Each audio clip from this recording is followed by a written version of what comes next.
Баршаларыңызға ассалаумағалейкум.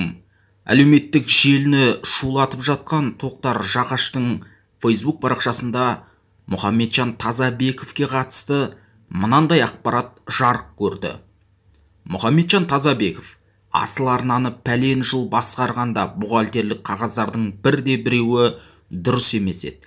Тіпті мекемесінде бухгалтер деген атымен болмаған, қызметкерлеріне жалақыны қолма-қол төледі. Мемлекетке төленуі тиіс салықтың барлық түрінен ашық жалтарып отырды.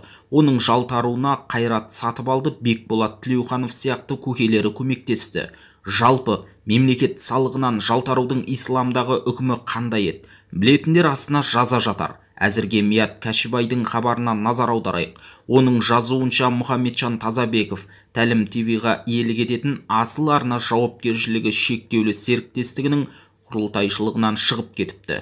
Бұрын бұл мекеменің жалғыз құрылтайшысы Мұхамеджан Тазабеков еді деп жатыр.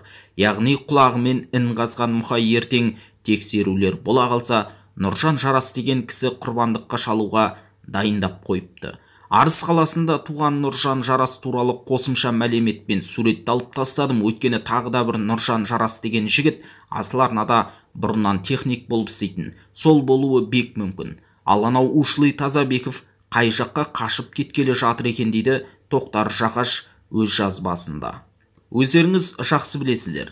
Асыл арна арқылы, айтыс арқылы көпшіліктің көңілінен шыққан Мұхамеджан Тазабеков жайында бұл тың ақпарат болатын.